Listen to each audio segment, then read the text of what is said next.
오늘 하나님이 주시는 수요일의 예배의 제목은 진노의 멸절의 세상에서 살아남는 지혜입니다.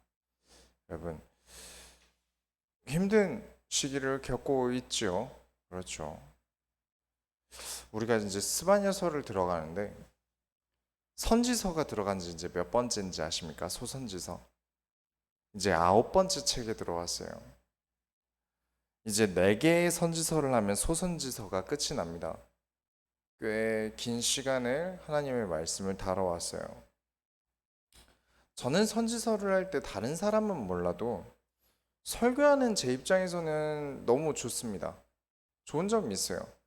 설교를 준비를 하면서 하나님이 어떤 마음으로 이 말씀을 하셨는가가 가장 명확한 게 선지서예요. 선지서가 가장 하나님이 본인 마음을 잘 나타내십니다. 그렇죠? 우리는 마음이라는 걸 보여줄 수가 없어요. 그때가 제일 답답하죠. 내가 사랑한다는데 왜 자꾸 사랑하는 걸 안 보여주냐는 말이 막 나오고 이러면 답답하죠. 아니, 난 충분히 사랑하는데 자꾸 상대방이 안 느껴진다. 왜 나를 사랑해 주지 않냐? 막 이렇게 나오면 답답해요. 내 마음을 보여줄 수가 없지 않습니까? 하나님이 인간을 사랑하셔서 하시는 행동들이 있는데 그게 눈에 보이지 않으니까 사람들이 그 마음을 알아주지 않아요. 하나님이 말씀을 주셔도 말만 듣죠. 마음까지 알지 않아요. 말만 들어요. 사람이 설득력이 있다는 건 감정도 통해야 될 때가 있습니다. 감정까지 통해야만 설득력이 있을 때가 있어요. 감정에 호소한다고 하죠. 하나님의 말씀을 받을 때 하나님의 마음까지 같이 받으려고 해야 됩니다. 예배를 드리는 건 우리가 단순히 성경 공부를 하고 성경을 읽고 해석하는 게 아니라 우리가 성경을 가지고 예배를 드리면서 하나님의 마음까지 나의 마음으로 얻을 수 있는 게 예배예요. 그래야 제대로 내 마음에 진짜 하나님의 말씀이 전달됩니다. 오늘도 하나님이 얼마나 답답해 하시는지 스바냐서를 통해서 알게 될 것인데 코로나 때문에 진짜 분명 살기 힘든 세상이 왔습니다. 지금보다 더욱 힘들었던 때가 선지자들이 일어났던 때 아닙니까? 그렇다면 이 안에는 우리가 앞으로 살아남을 지혜들이 있을 거예요.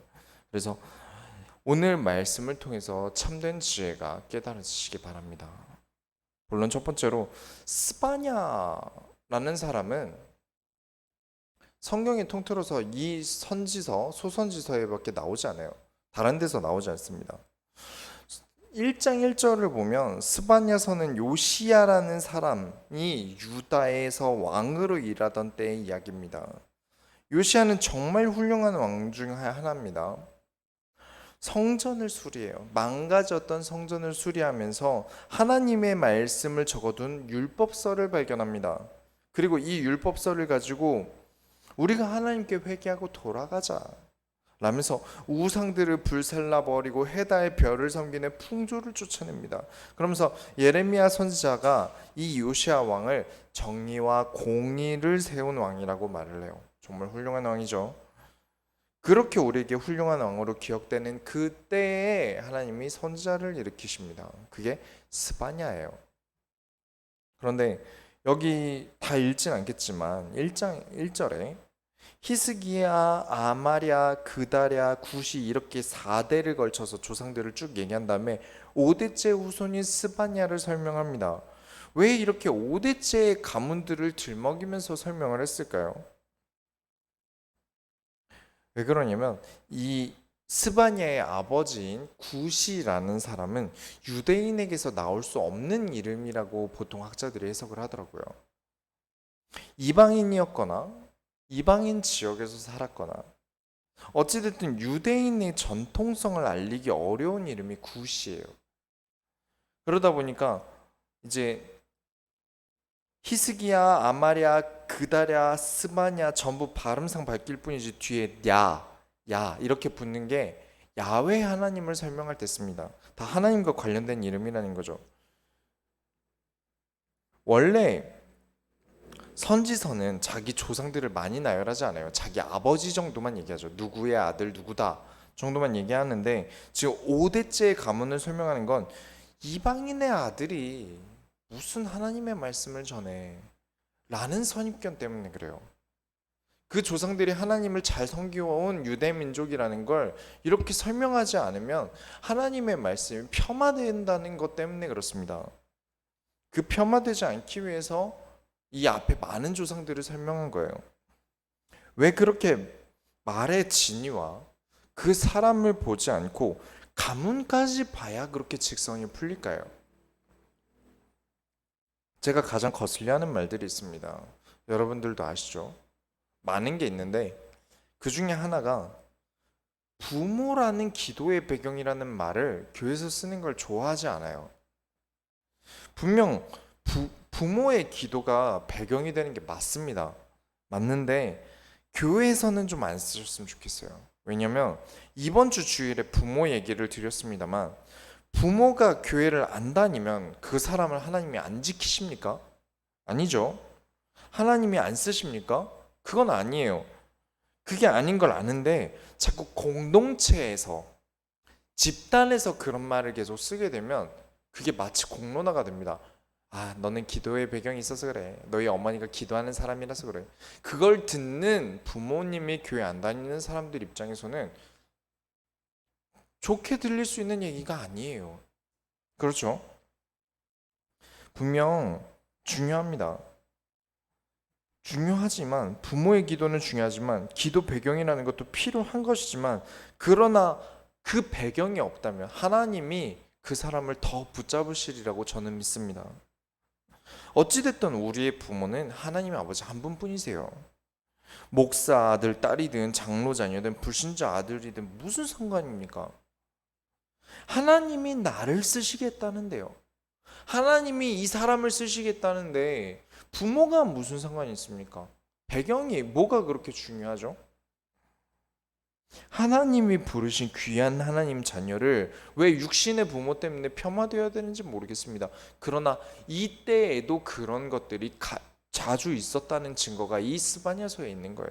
그래서 여러분, 스바냐는 이런 배경 속에서 선지자 생활을 합니다. 쉽지 않았겠죠. 그러나 우리는 그러지 말아야 됩니다. 어떤 사람이든지 하나님이 핏값을 주고 존귀하게 부르신 하나님의 자녀를 배경을 보고 폄하하는 일은 없어야 합니다. 두 번째로, 죄에서 눈을 돌리려 하지 마시기 바랍니다. 하나님이 스바냐에게 주신 말씀이 아주 강해요.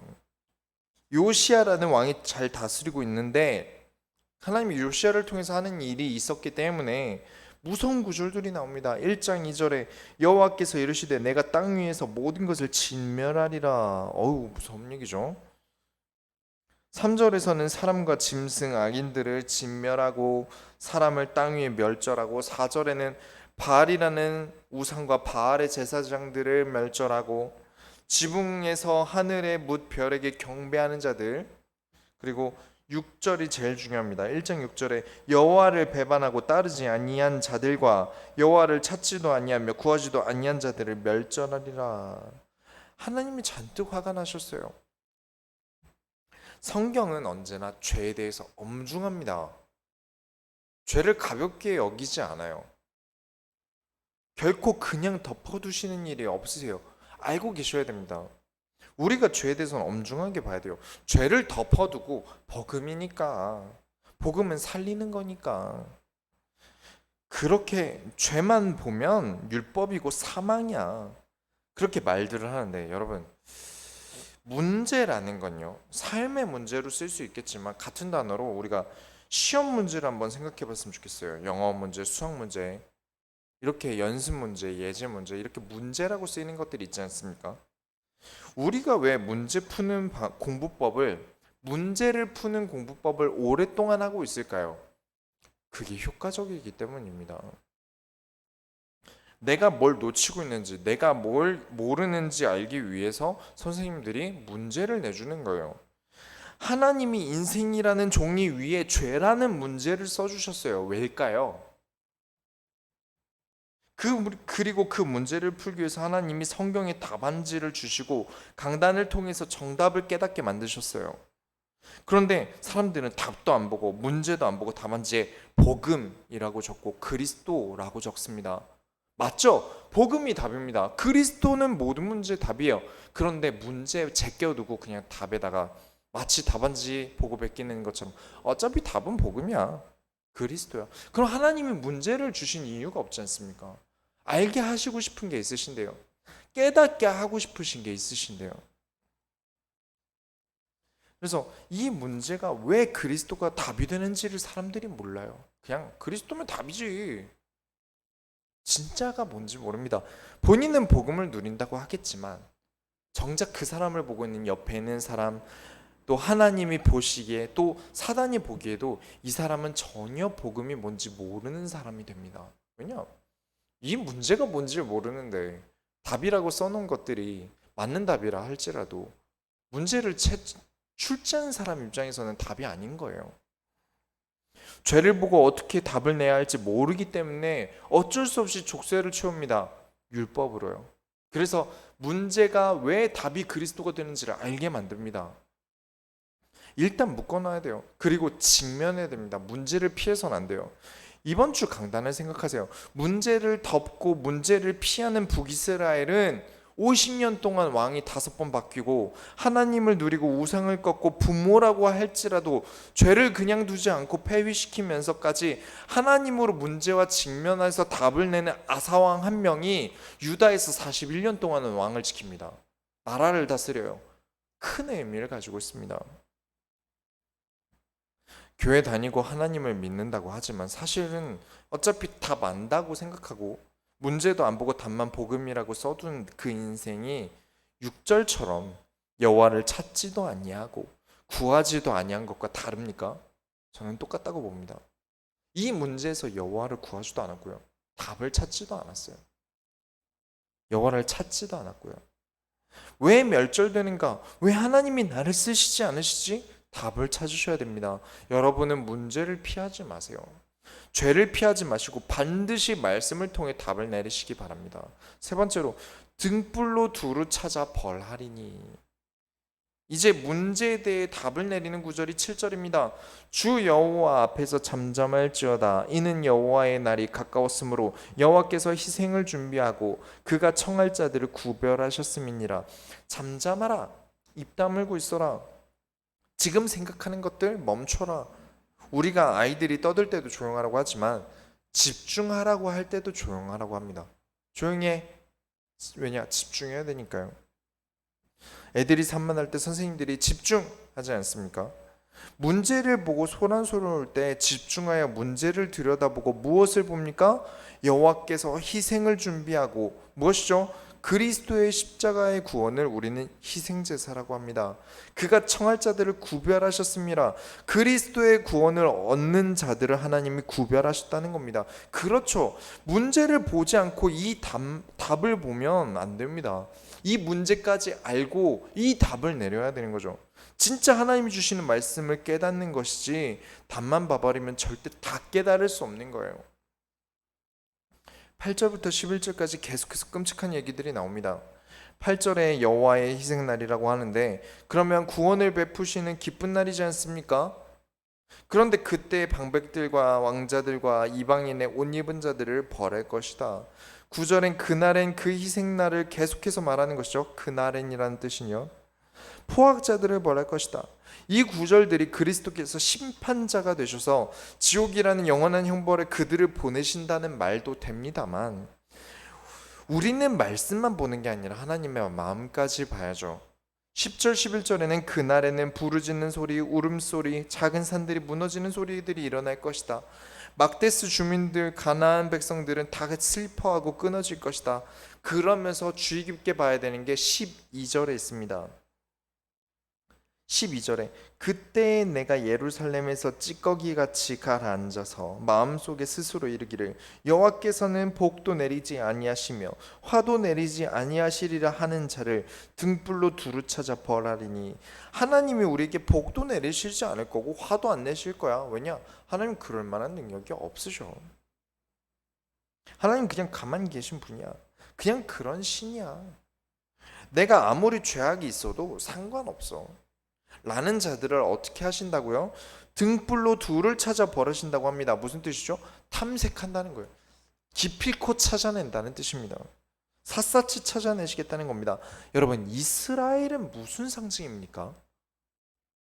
다윗의 집은 무슨 상징이죠?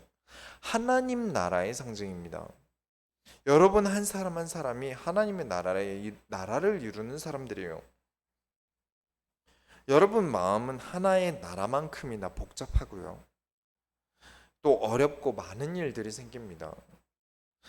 샅샅이 찾아보고 계십니까? 여러분의 마음을. 내가 지금 삶이 너무 어렵고 고단한 나머지 하나님과 함께함을 잊어버리고 내 인생 살겠다고 내 입에 풀칠하기도 힘들다고 문제도 찾아보지도 않고 답만 휙 써서 제출해도 일주일 동안 말씀 한 번 안 보다가 주일날 교회 한 번 오고 그리고 교회 와서 아멘 하고 하나님이 이렇게 선지자를 통해 말씀을 주셨습니다. 부모가 너 그럴 거면 나가라는 말이 나가라는 말입니까? 지금 이 예언은 하나님이 미리 주시는 건데 만약에 하나님이 진짜 내가 벌하기로 작정했다는 이유라면 왜 미리 주십니까? 하나님이 그냥 벌하시려고 불러내시고 벌하시고 이유 설명하고 끝내시면 되잖아요. 왜 뭐하러 10몇 년, 20년 혹은 100년 전에 알려주시는 걸까요? 이렇게 하시겠다고요. 경고하시는 겁니다. 그러지 말라는 뜻이지 않습니까? 그래서 하나님은 기회를 주시고 계신 거예요. 그래서 결론을 내리겠습니다. 여러분 마음을 샅샅이 찾으면서 여러분 세월을 아끼셔야 돼요. 나머지 18절까지 보면 좀 끔찍합니다. 그 중에 오늘 본문입니다. 여호와의 큰 날이 가깝도다. 가깝고도 빠르도다. 여호와의 날이 소리로다. 용사가 거기서 심히 슬피우는도다. 싸움 좀 한다고 해도요. 용사라고 해도 하나님이 작정하신 날은 가깝고 빠릅니다. 누구도 막을 수 없다는 표현을 쓰고 있는 거예요. 피할 수 없어요. 나이가 들수록 시간이 너무 빠르게 지나가는 것 같아요. 그만큼 신경 쓸 게 늘어서겠죠. 어릴 때는 나만 챙기면 됐고 누가 나를 챙겨주지 않습니까? 부모님이 밥 다 해주고 뭐 용돈 주고. 근데 지금은 시간이 갈수록 나이가 들면서 친구, 가족, 일 등등 내가 챙겨야 될 게 많아진 만큼 정신이 없어요. 시간이 그만큼 빨리 가게 되는 거죠. 막을 수가 없어요. 너무 빨라요. 그래서 여러분들에게 강력하게 추천을 드리는 겁니다. 언제나 말씀으로 답을 내려고 하세요. 문제를 푸는 과정을 놓치지 마세요. 아니, 말씀까지 교회에서 신경 쓰면 더 빨리 갈 텐데요. 더 신경 쓸 게 많아진다는 거 아닙니까? 시간이 더 오래 걸릴 텐데요. 그렇게 생각하기 쉬울 거예요. 많은 분들이 제가 이렇게 얘기하면 다 그렇게 생각하실 거예요. 그런데 제가 예를 하나 드리겠습니다. 제가 연세 좀 있으신 분들이 전자기기를 도와드릴 때마다 늘 생각하는 게 있어요. 전도사 때부터 컴퓨터 좀 봐달라, 조립 좀 해달라 부탁을 많이 받았어요. 저도 할 줄 모르는데 처음 부탁을 받았을 때 젊으면 다 할 줄 알 거라 생각하시고 시키셔서 제가 못한다고 하니까 시키면 해야지. 젊은 게 왜 못해? 이렇게 나오니까 젊은 애들이면 다 할 줄 아는 거 아니야? 이렇게 나오니까 이게 어쩔 수 없이 하게 되다 보니까 할 줄 알게 됐어요. 그렇게 해서 할 줄 알게 된 거예요. 스마트폰이나 컴퓨터나 할 줄 모르고 세상은 계속 발전해 나가고 나한테 해야 할 일은 세상이 요구하니까 자꾸 다른 사람한테 부탁하게 되죠. 내가 할 줄 모르니까요. 집에서 클릭 몇 번 하면 되는 일인데도 몰라서 구청 같은 데 가서 서류 떼오기도 하고요. 시간이 오래 걸려요.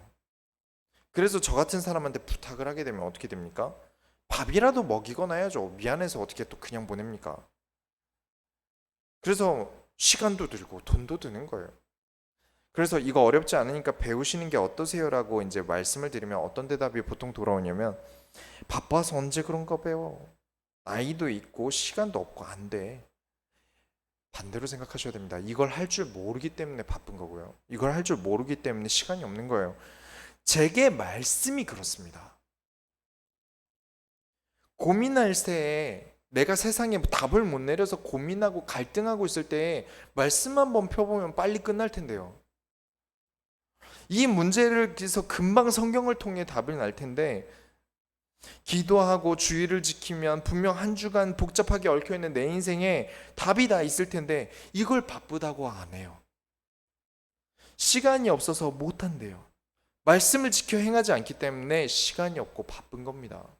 더 복잡한 거예요. 물론 말씀을 지켜도 세상은 바쁩니다. 인생은 바쁜 거예요. 분명히 바쁘지만 지키지 못할 정도로, 감당 못할 정도로 앞으로 더 바빠지실 겁니다. 말씀을 못 누리면요. 지금 말씀을 보세요. 예배를 드리세요. 컴퓨터 못해도 상관없습니다. 전자기기 못 다뤄도 상관없어요. 그러나 내 인생의 그 시간 낭비들을 줄이기 위해서 우리는 문제와 직면해서 말씀을 선택하는 겁니다. 옛날에 카스트 테이프 늘어지게 들었는데 지금은 유튜브에서 속도 조절해서 얼마나 빨리 들을 수 있습니까? 이 좋은 때를 놓치지 마세요. 이번 주 주일 강단대로 시간을 아끼고 효율적으로 하겠다고 선택했던 북이스라엘과 하나님의 말씀 때문에 힘들지만 어렵지만 우상을 꺾고 우상 섬기는 자들이 있을 거 아닙니까? 그 사람들까지 다 설득하는 게 얼마나 힘들었겠습니까? 그런데 41년 동안 왕위를 지킵니다. 이게 더 나아요. 힘들어 보이고 번거로워 보이지만 하나님의 말씀을 따라가는 게 세월을 아낍니다. 우리가 하나님의 손을 열어드립시다. 하나님 감사합니다. 스바냐서를 보면서 우리가 하나님의 말씀을 배웁니다.